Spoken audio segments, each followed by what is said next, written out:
Tonight on Nightstand. Sex. I loved Billy Ray Jim Dick. Murder. I'm gonna watch you deep fried fat boy. And trailer parks. Why does she call you a slut? She compliments me now that we're on the TV. Then, Now look back at a trial that's become a national obsession. Not guilty, my ass. it's Trailer Parks and Mistrials on Nightstand, where comedy doesn't get any more better. And now, here's the star of Nightstand, Dietrick! Thank you. It's an unusual case that has received nationwide publicity, from the local trailer park tattler all the way to the New York Times Picayune. It's a story that's got most of low-income America on the edge of their broken lazy boys. About a year ago, a Floss County, Arkansas man died in a fiery car crash. Accident? His mother is convinced he was murdered. She's here today because she wants justice. Please welcome Miss Betty Wilma Cooper.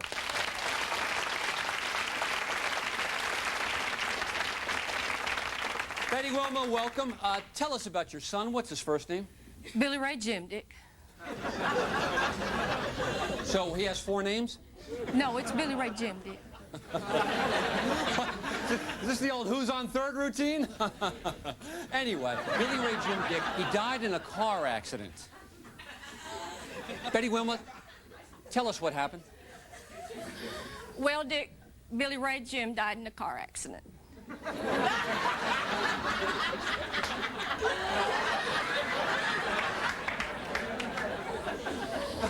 Interesting, but bear with me for a second. How did he die in a car accident?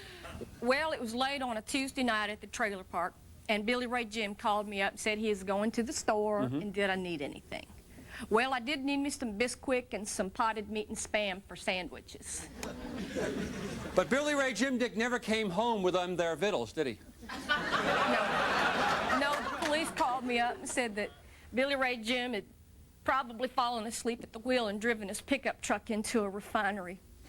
And the refinery blew up, and all that was left of him was just some chunks of his underwear, pieces of his favorite, little Budweiser can hat.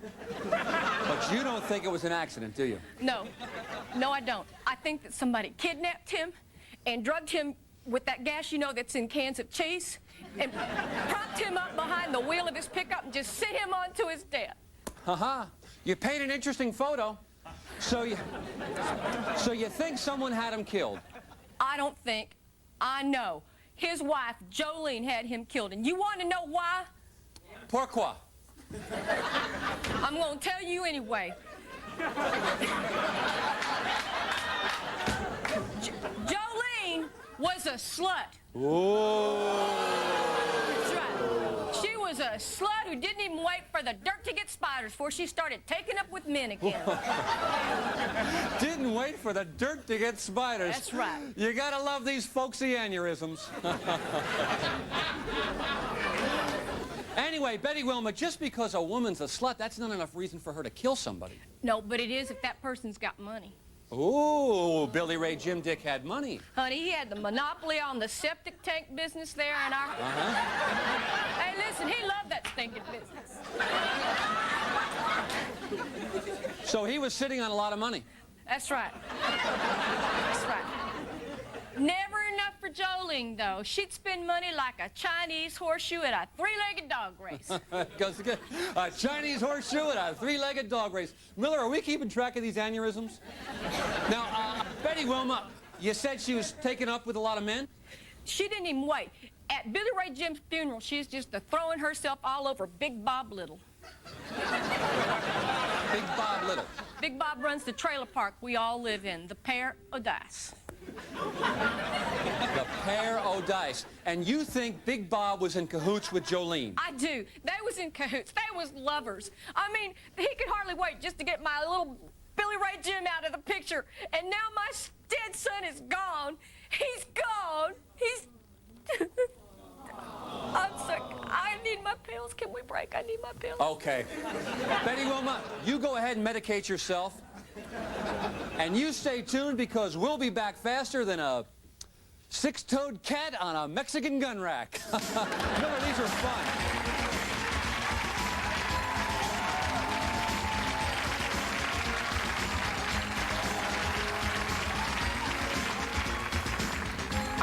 loner who possesses firearms and explosives? You could be a guest on Nightstand. Call 555-DICKY. In a month of Sundays on Nightstand, they make the world a happy place. It must be great to see the smiles on those kids' faces as you guys pile out of those little cars. Actually, Dick, it's taking dumb rat bastards like you and smashing your faces into friggin' dent balls for asking stupid questions like that. Irritable clown syndrome, only on Nightstand. Thank you. Thank you. Welcome back. We're talking to Betty Wilma Cooper, who claims her son, Billy Ray Jim Dick Cooper, was murdered. Now, Betty Wilma, was Billy Ray Jim Dick your only child? No, there's another one who's stillborn.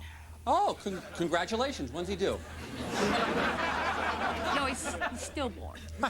He's still to be born. When's he due? No, Dick, he's stillborn. Here we go, another Elvis and Costello routine. Anyway, let's get back to our story. In our last segment, you accused your daughter-in-law, Jolene, of being in cahoots with her lover, Big Bob, to murder your son. Is that right? That's right. And they're responsible for it? They're more than responsible. They did it. Well, folks, you want to find out if they did it?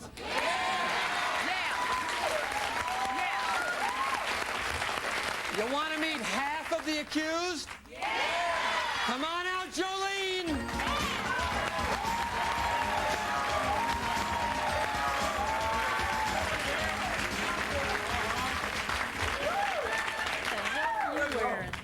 Now, Jolene, you've been backstage in our backstage area listening to Betty Wilma backstage.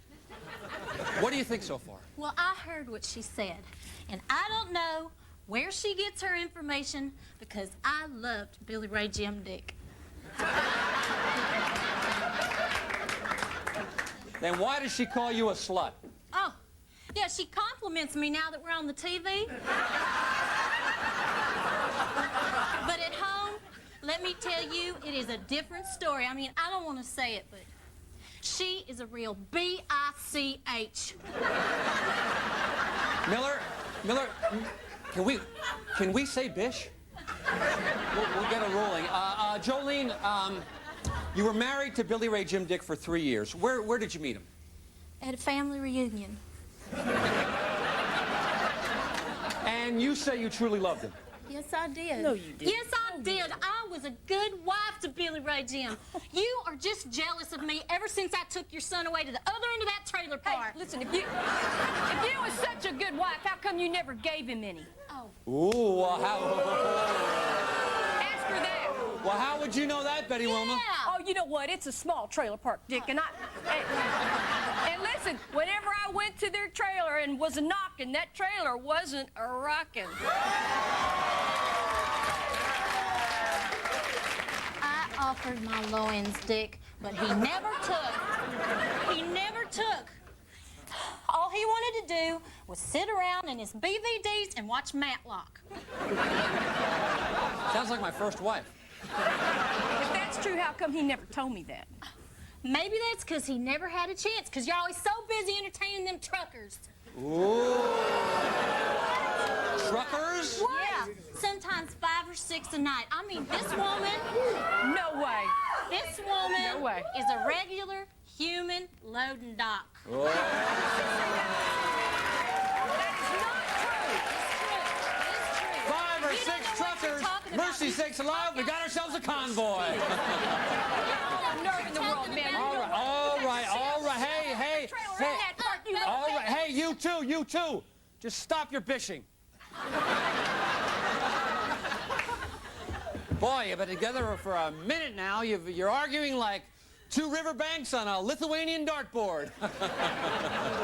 All right, let's introduce the fourth wheel in this triangle. Come on out, Big Bob.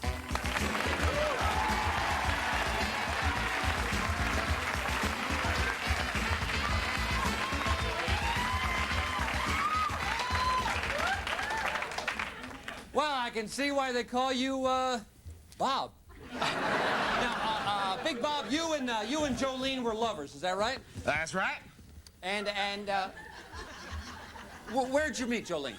Well, I guess I first paid her some mind there at the funeral. I was worried about her and concerned, just like I would be with any tenant of mine. Oh, that's right. You are in the trailer park business, right? Yes, sir, that's right. I am the largest owner of mobile home parks in all of northeastern Floss County.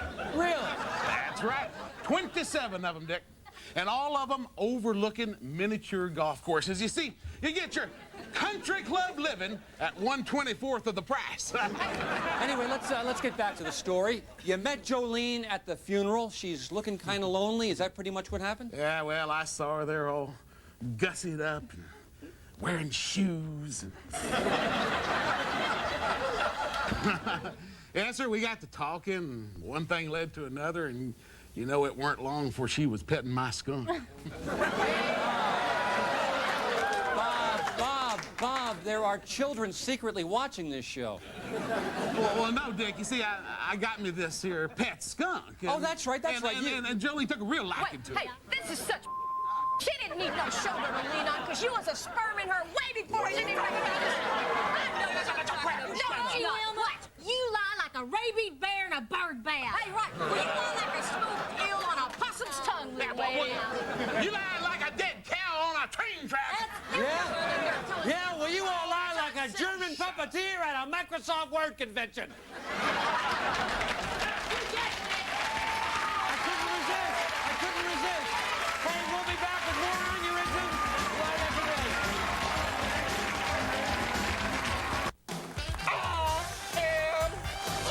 A look back at a trial that's become a national obsession. Not guilty, my ass. All this on the second half hour of Nightstand with me, Dick Dietrick, the comedy that makes fun of talk.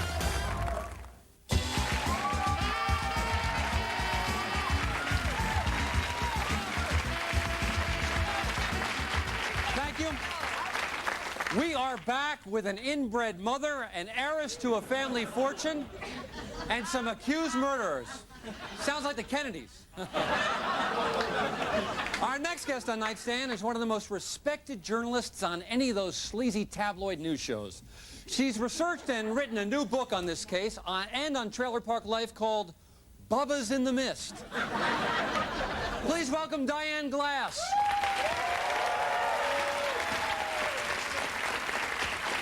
Diane, welcome. I'm glad you're here. Thank you, Dick. It's nice to be here. Now, I did not read your book, but I did listen to the book tape as read by Chelsea Clinton. And what's clear to me is that these people may not recognize you, but you know them very well. Is that right? That's right, Dick. In fact, I was their neighbor in a trailer park for 3 months. I don't remember any Diane. I don't, and I eavesdropped on practically everybody there. I don't remember. Well, that's because I used a pseudonym. Ah, French for a false disguise. And you lived among them without them ever realizing you were a sexy reporter. That's right, Dick. In fact, when I was doing that, I uncovered evidence that Big Bob Little had the motive, the opportunity, and the know-how to murder Billy Ray Jim, Dick. Ooh. Oh, that's a bunch of here. I mean, now why would I want to kill some little old manure-pushing, pissant son of a... For the insurance money, $5,000 for accidental death. $5,000. What can you do with that? Are you nuts? For $5,000, I could drive my trailer all the way to Spain and live high on the hog like a hamster on a lawnmower. I think it's just crazy talk here, because if there's one thing that Big Bob Little don't need no more of, it's money. How about that, Diane? Dick, his business was almost wiped out last year by those tornadoes. Your cash flow was low, and you needed money. That's right. Billy Ray Jim's money, I bet. That's a damn lie, Betty Wilma. Ain't either. Now, you better stop spreading these cow chips about me, or I'm gonna sue your pimply butt. Oh, well, you go ahead and sue me, fat boy. My lawyers will work it.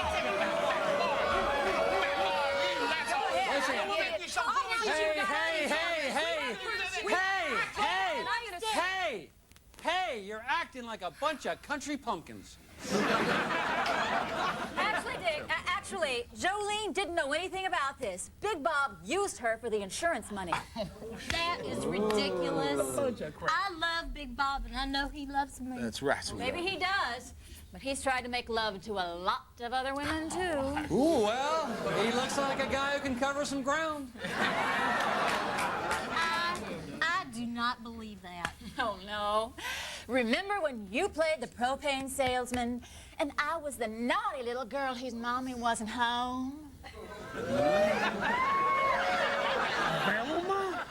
You God, no! That is supposed to be our girl. I know, I swear. And to think I'm carrying his child. Hey, congratulations, you're stillborn too. You probably don't even know that's his child. Shut up. All right, all right. This is just starting to get fun. Almost as much fun as rotten kielbasa on a broken Stairmaster. But don't go away, because there's one more big surprise to go. Stick around.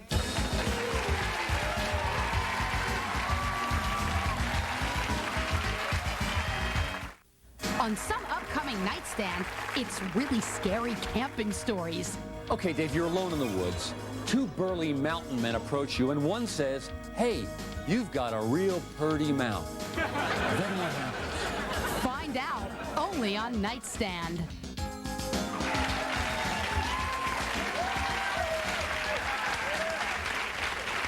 Thank you, we're back, and we're talking about homicide in a double wide. Actually, it was more like bad luck in a pickup truck, but that's not as dramatic. Anyway, to recap, Betty Wilma is the mother of Billy Ray Jim Dick. She thinks her son was murdered by her daughter-in-law, Jolene, who was taken up with Big Bob Little, who may actually be the trigger man in a refinery accident that senselessly took the life of Billy Ray Jim Dick so prematurely. Now, Diane Glass, veteran TV reporter who went undercover and under the covers to play propane delivery boy with Big Bob Little, has hard evidence that could convict the real killer, which she is about to divulge. Dick, that there story has more holes in it than a cheese log at a woodpeckers convention. Yes, sir. Sorry, Bob, but I've got the evidence. Bank what do you statements got? showing his company's broke, photos of him with other women, not to mention the canceled check to the man he paid to snap Billy's brakes. Oh, Bob! I didn't do it. I didn't do it. I didn't. No, it weren't me. It weren't me. I tell you, I didn't do it. That's why I did it.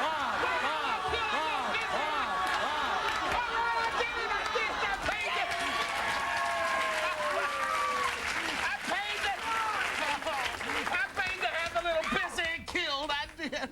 What? Oh, baby, I couldn't live without you. Now, come. And plus, I did need that money. I knew it. Damn it, I knew it. Now I'm going to watch you deep fry fat boy. Not so fast, Betty Wilma. I happen to know that Big Bob Little did not kill your son. That's a damn lie, Dietrick. No, it isn't, Bob, and I can prove it. Dick, I wouldn't have received a $500,000 advance if my facts had been in error. Trust me, Billy Ray Jim is dead. Au contrary, Diane, I happen to know that the man Big Bob Little killed is alive. Oh, my God. Oh, my God. You mean my son is alive? Mm-hmm. Oh, my God, my prayers have been answered. Dick is Thank you. Where is he? When can I see my boy? You can see him right now because he's backstage in our janitor's closet. Oh, my God. We're going to bring him out right now. You want to meet Billy Ray Jim Dick? Come on out, Billy Ray Jim Dick!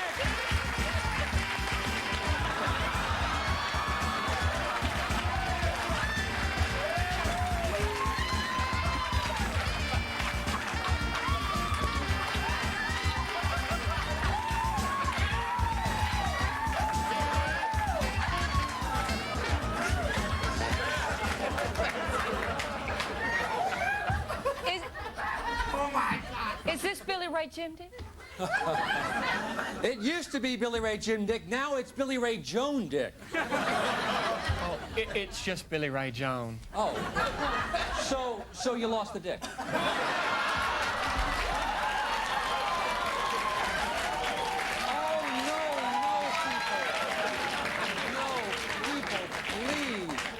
Anyway, he contacted us when he wanted to be on our Young Transsexual show, and that's when we first heard your pathetic story. Is that right?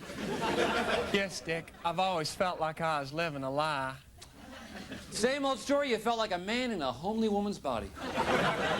Then when I learned that Big Bob had wanted to kill me, I realized I could go and start a new life, so I went down to Tijuana and had the surgery done.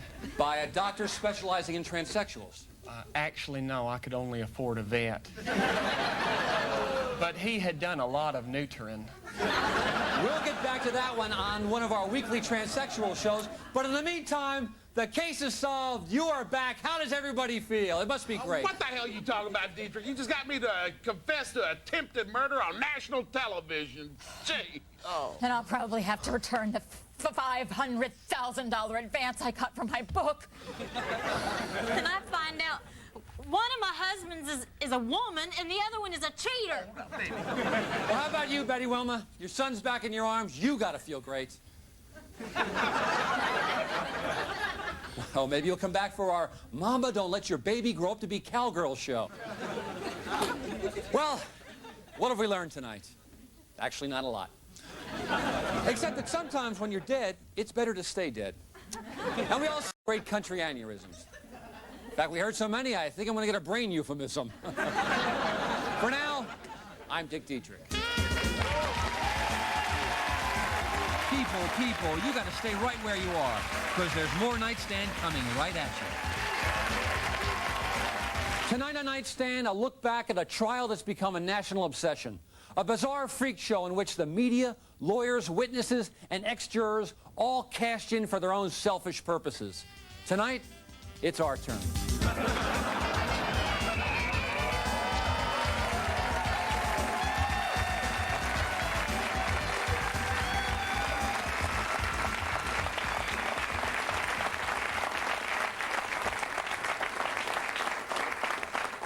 Folks, it's been almost 4 years since the mistrial of the century began. There's hardly a person dead or alive who isn't aware of this spectacle which appeared daily on our TV sets. All because the defendant was super martial arts movie star Jackie Wang. Hey, who hasn't seen a Wang movie? Films like Boxing the Dragon and Fisting the Snake. With success, rumors emerged that Wang was gay. But like most movie stars, when asked about his homosexuality, Wang was tight-lipped. But once he became a defendant fighting for his life, he also became gayer than the front row at a Bette Midler concert. The lifestyle card had been played. The evidence against him was overwhelming. But when his brilliant team of attorneys managed to move the trial to San Francisco with a mostly gay jury, many started to believe that Wang would walk if he could just stick it out.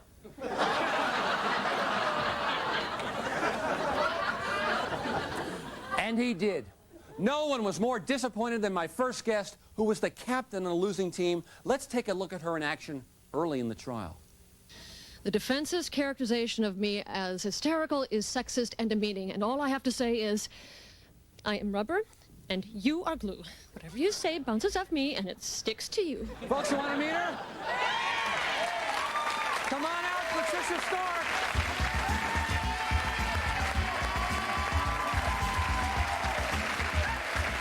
Whoa. Is she a hot babe or what, huh?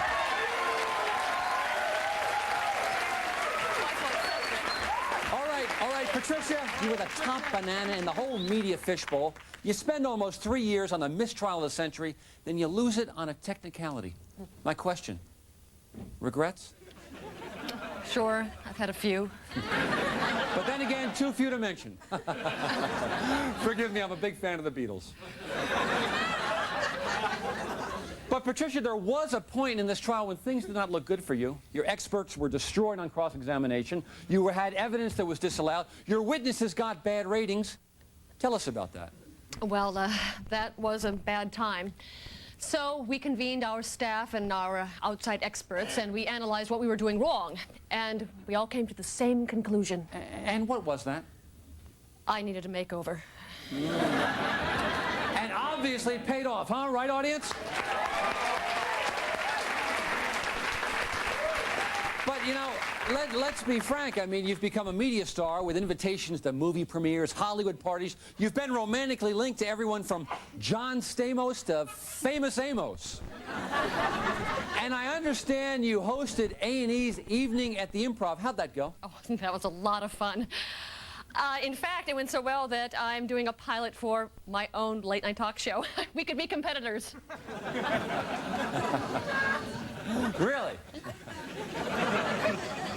My next guest was the lead attorney for the defense and is considered one of the most brilliant legal minds in the country. You've seen him on the Soul Train Awards, Def Comedy Jam, and on Dick Clark's Rockin' New Year's Eve. Come on out, Jimmy Hawkins!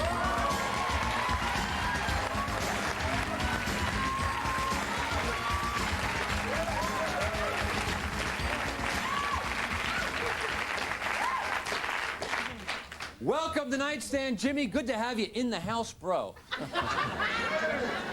Thank you very kindly, Dick, for offering me this forum to disseminate my views to your fine, upstanding, and racially diverse audience. Jimmy, let's crack some corn. Even before this case, you were a renowned attorney with some big cases that ran the gamut from famous Hollywood stars involved in domestic violence to athletes involved in domestic violence to famous politicians involved in domestic violence.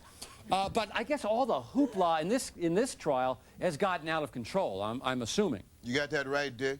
This trial has consumed my life 24/7. You know what that is? 31? No, Dick, that's 24 hours a day, 7 days a week. Lay a groove on me, Holmes. But you have become a media darling. In fact, your curbside press conferences became one of the highlights of the trial. Miller, let's show one of those press conferences. Audience, watch the monitor. Folks at home, watch your TV sets. Yes, I think it was a very good day for my client. You saw it, I saw it, the entire world saw it. The condom did not fit. The condom did not fit.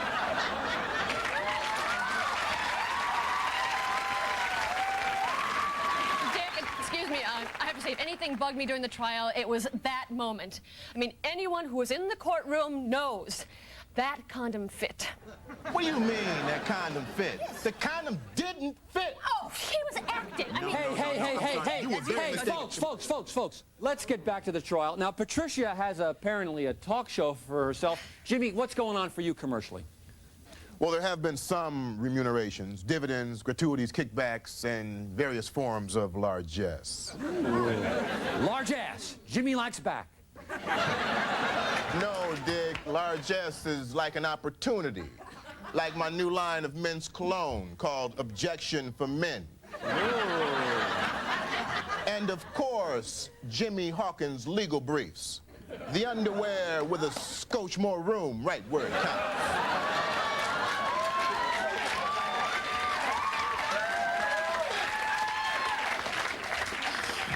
Oh, yeah, mine fit me perfectly. That, Dick, surprises me. Anyway, any other business opportunities for you on the horizon? Well, as a matter of fact, Dick, I'm beginning a new 900 telephone line business. 900? That's a lot of lines. So many wonderful people trying to get in touch with me, you know, to hear what's on the Hawk's mind. Oh, you know, very good. And I think we'd all like to hear that. So, Miller, have you dialed that number? Let's listen to that as we head into commercial. Thank you very kindly for calling the Jimmy Hawkins Love Line, baby. And if love's a crime, then I'm guilty as charged.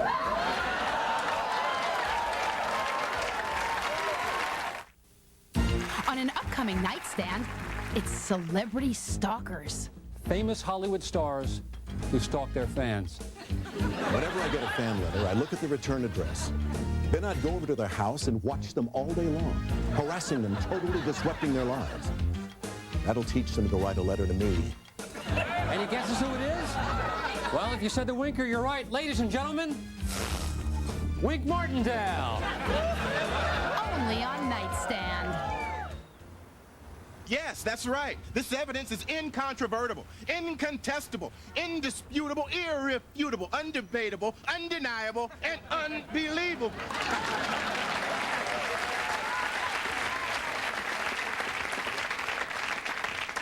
We're talking to the architects of last year's mistrial of the century, the Jackie Wang murder case. So far, we've met the lawyers, but witnesses also became a part of our national unconscious. And no one more so than my next guest. Please welcome hostile witness extraordinaire, Tito Palin.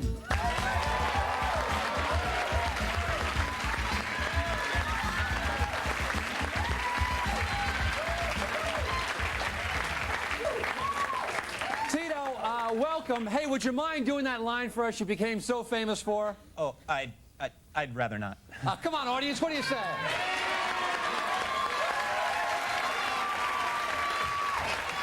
All right.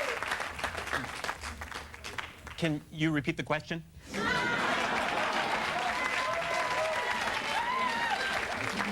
Tito, what a couple of years for you. You've gone from a relatively unknown, talentless actor to the world's most well-known talentless actor.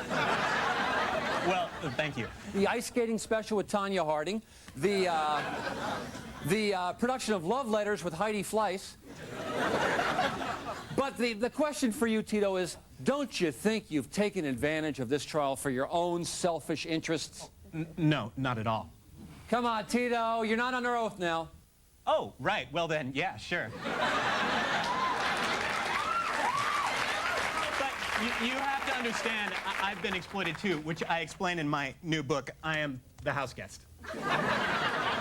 Yes, I am the house guest. I did not read the book, but I did listen to the book tape as read by Fabio. And one thing in the book surprised me. You've had some trouble with women. Is that right? Oh, it's been like a nightmare, Dick. I've got women chasing me all over the place, but why am I telling you? You're a kind of celebrity. You must get tons of women. Yes, I do. In fact, right now I'm heavily involved with one of the Baywatch girls, but let's not tell anybody. I think she should be the first to know. Let's get back to the trial and the exploitation thing, because some people say you two are also exploiting this trial. I dig what you're saying, Dick. And that's why I'm lending my name and image to only those products which present a dignified public portrayal. Dignified? Oh, yes, Sidebar soap is dignified. Well, excuse me, but I don't think legalese panty liners scream decorum. And jury curl hair products do. You're gonna get busy because of him. You're the one who's getting... Hey, folks, come on. You know, this illustrates one of my biggest beefs with this trial. We're always getting sidetracked onto extraterrestrial issues. Putting too much focus to the lawyers, the legal maneuverings, the media hype, the book deals, the lawyers' wardrobes, and all the while we forget about the victim.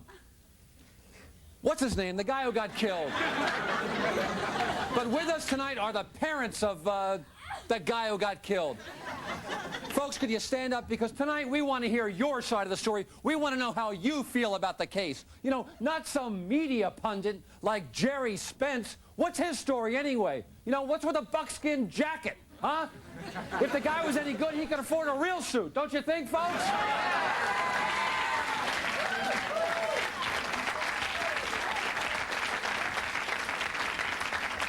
Anyway, thank you for being here. Your point of view made a difference. Where's your question? Up here. Yes, sir. What's your name? Where are you from? William James, Oshkosh. Terrific. Mr. Oshkosh, and where are you from? Oshkosh. There's a coincidence. What's your question? Miss Stark, did you ever think that Tito was the attacker? Oh, well, this was a crime that required cunning and foresight and intelligence, coordination. No. We all know who the attacker was, and that attacker was Mr. Wang. Do I need to remind you that my client was never found guilty? Oh, you know, your client skated on a technicality. I mean, he is still an insanely jealous man who kicked numerous persons in the head. We're talking about one of the biggest kung fu stars in the world here. He was always kicking people in the head. Some people shake hands, he'd kick you in the head. Most people will consider it an honor. Should I kick you in your head, and that is going to be an honor right now? I'll kick you in your head. You turn around. Well, folks, yeah, people consider it an honor. Well, let me kick you in your head. Okay, folks, right now we're going to have to take a break. So, audience, remember my admonition. Do not form any opinions. Do not discuss the show among yourselves or with anyone else. Do not reach any conclusions. Don't get into a car with strangers. Don't talk with your mouth full. Don't go changing to try and please me. Starve a cold, feed a fever. A penny saved is a penny earned.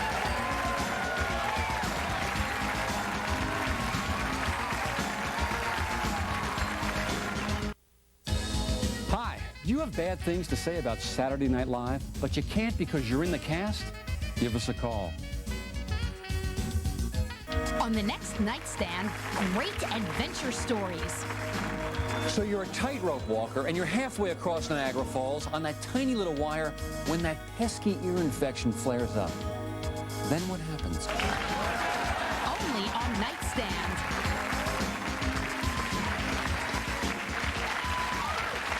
Okay, we're back. We're back and we're talking Wang's World. So far, we've met the lawyers and some witnesses. Other players in our drama were the jurors, or in the case of Donnie, a former juror. Donnie, now this was a predominantly gay jury. There were 10 gays, is that right? And 2 bisexuals. Right. Now, was the jury predisposed to a verdict? Well, by the end, the gays were leaning to an acquittal. Right, and the bisexuals could go either way. Now, I should say that you wrote about this experience on an all-male jury in your book entitled 12 Angry Boys. That's right, Dick, and it made the bestseller list this week. Oh, congratulations. In fact, it's one of 4 ex-juror books on the bestseller list, the others being Confessions of a Wang Juror, Hot Tub for 12, and I Hate Juror Number 7 by Juror Number 2.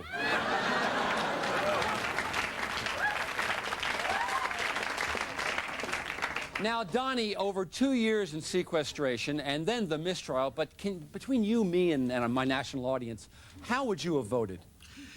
Well, personally, I don't think the prosecution proved their case beyond a reasonable doubt. Excuse me. Whoa, whoa, whoa, whoa. We proved opportunity, and we proved motive, and we had overwhelming evidence. I mean, the man's custom-made shoe was found at the scene of the crime. It was a very common custom-made shoe, you understand? It had a left foot and a right foot. Wait, now, what about all the other evidence, huh? It doesn't matter. Because the evidence was contaminated. If it wasn't contaminated, it was planted. And if it wasn't planted, it was tainted. This is absurd. No, this is the truth. You can't handle the truth. You're a sore loser. If your client is so innocent, then why did you just have him get on the stand and testify and tell his own story, huh? He did tell his own story. It's right there in his book, Not Guilty. Oh. Well, wait, now that is ridiculous, because the truth is in my book, Not Guilty, my ass.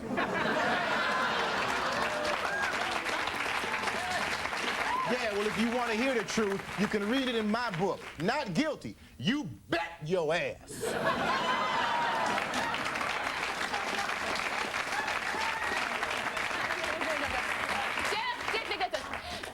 Is what was wrong with that trial, and what is wrong with that trial. That's everything now. I mean, this man has made a mockery of our legal system. I mean, we all know that Jackie Wang is guilty. Now, I know it, and you know it, and all of America should know it because...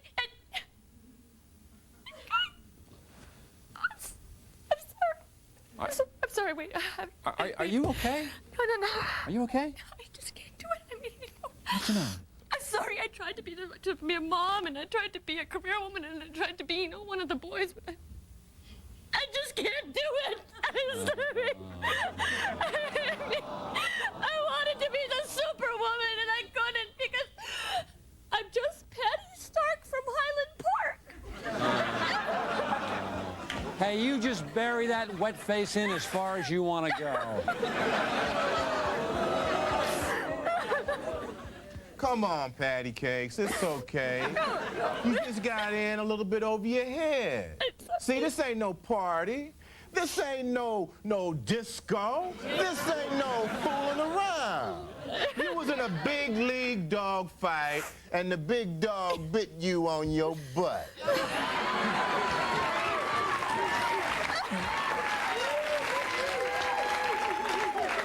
It's just like I told Tito the night after the murders. I said, Tito, the key is to cover your bases. Wait, no. Tito said that you didn't talk to him until at least a month after the murders. That's true. Tito, you said that? Yes. I am aghast. Hey, Tito, do you know what the penalty is for perjury? Well, can you repeat the question? Here we go again. Tito, it's 3 to 5 years. In maximum security. Tito, have you ever been in prison? Can you repeat the question? Never mind, because backstage right now, there's a prisoner here for our serial killer apology show. We were going to tape right after this, but you know what? This is better. So let's give a warm nightstand welcome to serial killer Willis Montgomery.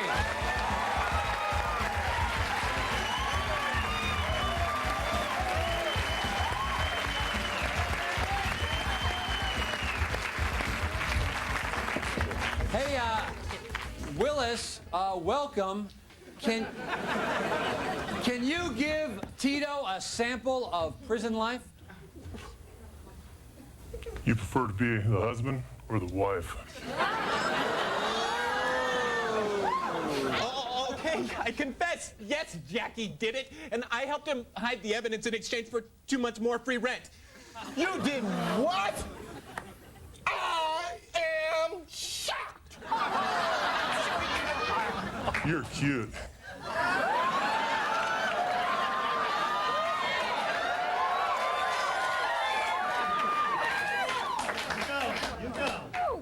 What you talking about, Willis? My prayers are answered. You're talking about your prayers are answered. Yes, they're answered. You're dealing with the big dog here. You're not dealing with no. Here they go again. Well, folks, we did something here tonight, and we'll find out what it was when we come back right after this.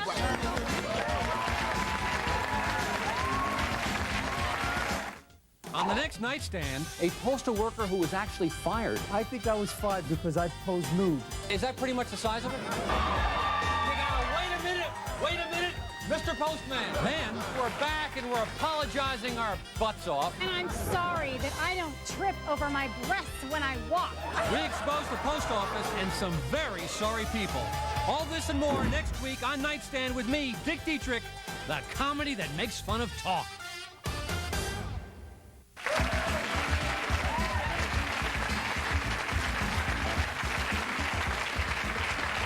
Well, we're back. We're back with our mistrial of the century post-mortem. As you know, aside from the brutal murder, a lot of good came out of this trial and our show. Patricia will probably get that conviction. Jimmy got a bunch of free advertising. Tito finally cleared his conscience. And it looks like we made a love connection. Who says our system of justice doesn't work? God bless America. For now, I'm Dick Dietrick.